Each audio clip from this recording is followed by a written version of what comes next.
Hola, hoy nos metemos de lleno con una figura fascinante del Antiguo Testamento, un profeta que se sale un poco del molde, Habacuc. Vamos a explorar su mensaje, sus preguntas y el mundo tan convulso que le tocó vivir. Para esta exploración tenemos varias guías. Nos vamos a apoyar bastante en los comentarios de Charles Feinberg sobre los profetas menores, pero también trayendo otras miradas sobre el contexto cultural de la época del antiguo Cercano Oriente y, bueno, otros estudios para tener un panorama más rico. La idea es entender bien quién fue Habacuc, por qué ese diálogo que tiene con Dios es tan particular y, sobre todo, por qué ese mensaje de fe, justo en medio de la crisis, todavía nos dice algo hoy. Exactamente. Yo creo que lo que más llama la atención de Habacuc es su honestidad. Una honestidad brutal, ¿no? Al cuestionar a Dios. No es solo un portavoz, es alguien que lucha, que le da vueltas a lo que Dios está haciendo o permitiendo en un tiempo súper complicado. Su libro es menos una lista de órdenes divinas y más como una crónica de esa lucha personal, teológica también. Bueno, pues entremos en materia. A ver, ¿dónde lo ubicamos? ¿Cuándo vivió Habacuc? Los expertos, como Feinberg, lo sitúan con bastante probabilidad durante el reinado de Joacim en Judá. Eso nos pone a finales del siglo VII a.C., más o menos. Sería contemporáneo de Jeremías, justo antes de que se viniera encima la invasión babilónica.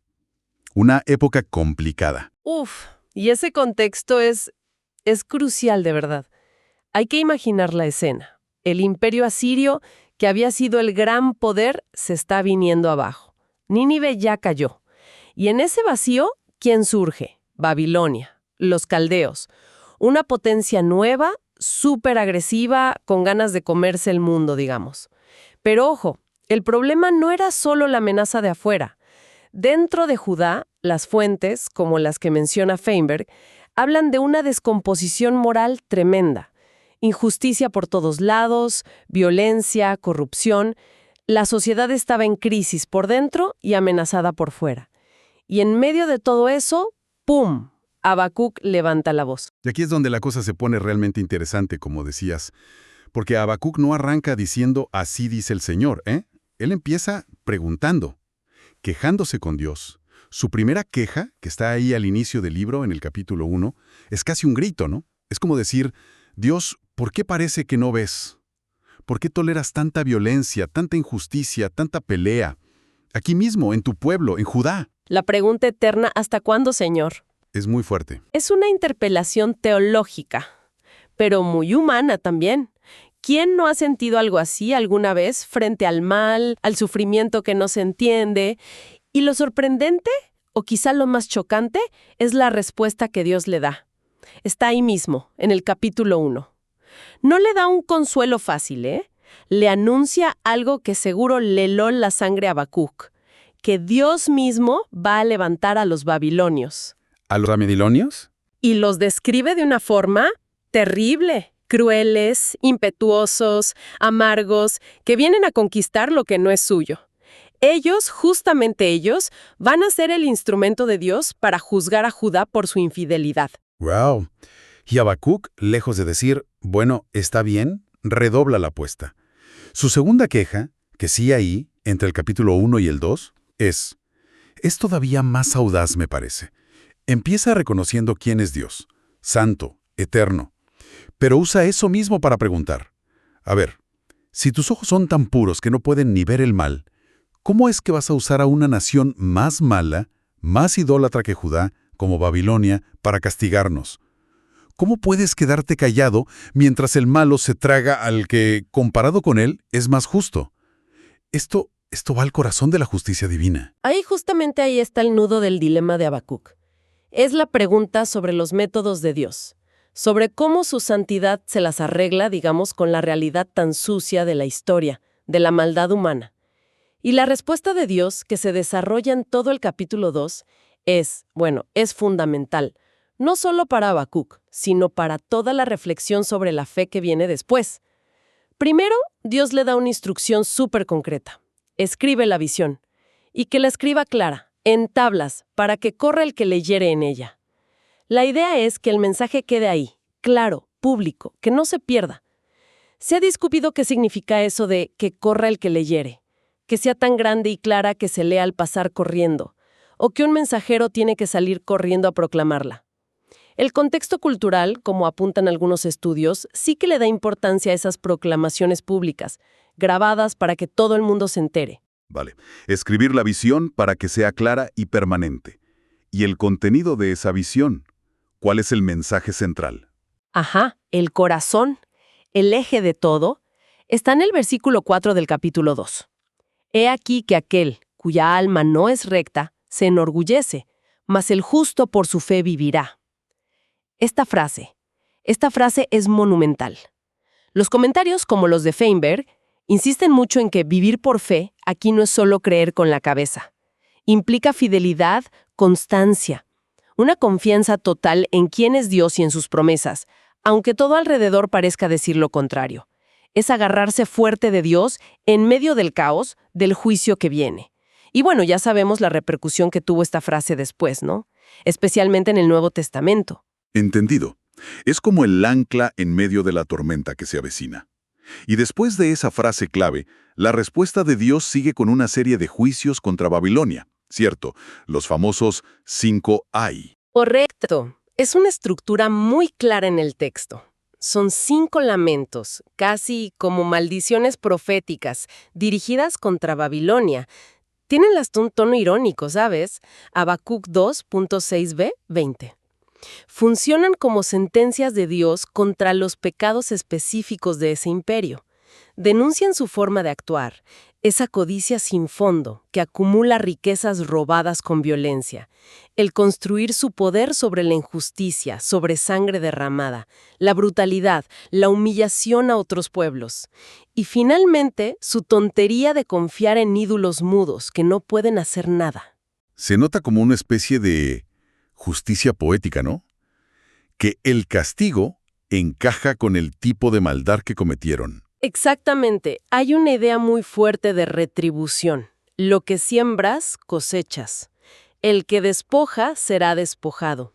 La violencia que ejerces se te va a volver en contra. El texto hasta menciona la violencia contra la naturaleza, contra el Líbano, 2.17, diciendo que esa misma destrucción les va a llegar a ellos. Y lo fascinante es cómo se afirma la soberanía de Dios sobre todo esto. Él está por encima de todas las naciones. Puede usar a Babilonia como su vara para castigar a Judá, sí, pero Babilonia no tiene carta blanca. También tendrá que rendir cuentas por su propia maldad, por su idolatría. Claro. Y el contraste final del capítulo 2 es tremendo. Por un lado, los ídolos babilonios, que son maestros de mentira, sin vida, 2.19, una crítica muy típica del Antiguo Testamento a la idolatría. Y por otro lado, la afirmación solemne, mas Jehová está en su santo templo, calle delante de él toda la tierra, 2.20. El mensaje es, los ídolos son nada, pero el Dios de Israel está vivo, reina, y ante él todos deben guardar silencio. Él tiene la última palabra. Entendido. Entonces, después de este diálogo tan intenso, de recibir esas respuestas de Dios que son, complejas, desafiantes, ¿cómo reacciona Habacuc? ¿Cómo procesa todo esto? Porque el libro no acaba ahí, ¿verdad? Falta el capítulo 3. Y esa reacción final es clave. No es que se resigne sin más, ni que se hunda en la desesperación, no. El capítulo 3 es una oración potentísima. Es casi un salmo, una expresión de fe ya madura. Ha habido debate sobre si este capítulo era parte original del libro, pero la mayoría de los estudiosos, y Feinberg está entre ellos, argumentan fuerte que sí, que es la culminación lógica. Es el cierre perfecto. Es donde Habacuc muestra que ha entendido y asimilado la lección del 2.4. El justo por su fe vivirá. Pasa de la queja inicial, de la perplejidad, a una postura de adoración y confianza. ¿Y qué dice esa oración? Me imagino que debe ser impactante después de todo lo anterior. Lo es, sí. Tiene como partes. Empieza con una súplica, 3.2. Le pide a Dios que, en medio de estos tiempos duros, reviva su obra. Que aunque venga la ira, se acuerde de la misericordia. Y luego, gran parte del capítulo, 3.3 a 15, es un recordatorio impresionante de las veces que Dios actuó con poder en la historia de Israel. Usa un lenguaje súper vívido que recuerda a las teofanías, ¿sabes? Esas manifestaciones gloriosas del poder de Dios. Imágenes parecidas a las del Éxodo o las de la entrega de la ley en el Sinaí. Ajá. Recuerda la fama de Dios, sus hazañas pasadas, y por eso siente temor, un temor reverente. 3.2. Describe a Dios como marchando con un poder que sacude todo. La tierra tiembla, las naciones se dispersan, hasta el sol y la luna se detienen. 3.11. Son imágenes poéticas de un Dios guerrero, imparable, que actúa para salvar a su pueblo y juzgar a los enemigos.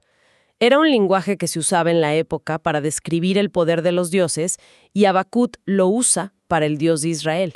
Entiendo. Recordar ese poder inmenso de Dios que puede salvar pero también asustar, como que lo prepara para el paso siguiente, que creo que es la parte más famosa del libro, ¿no? Sin duda, después de contemplar esa majestad terrible de Dios, viene el giro. Un giro extraordinario hacia la confianza personal, hacia el gozo. Y lo increíble es que es un gozo a pesar de todo lo malo que sabe que viene. 3:16-19.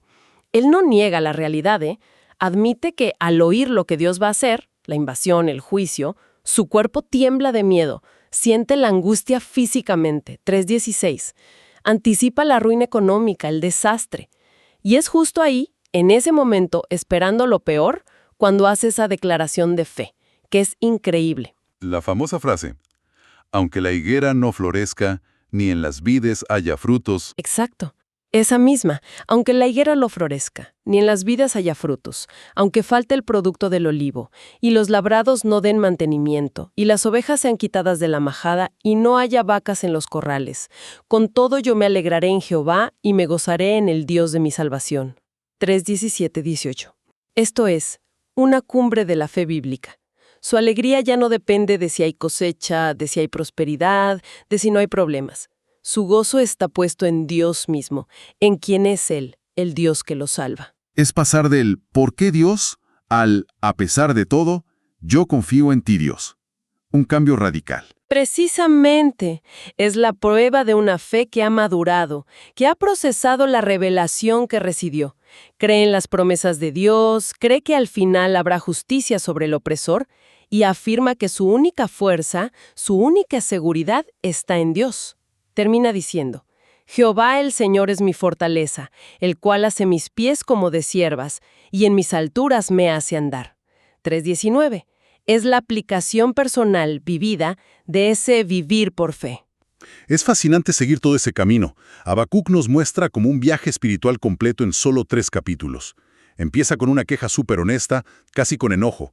Se atreve a cuestionar a Dios, con respeto, pero lo cuestiona. Escucha la respuesta, aunque sea difícil.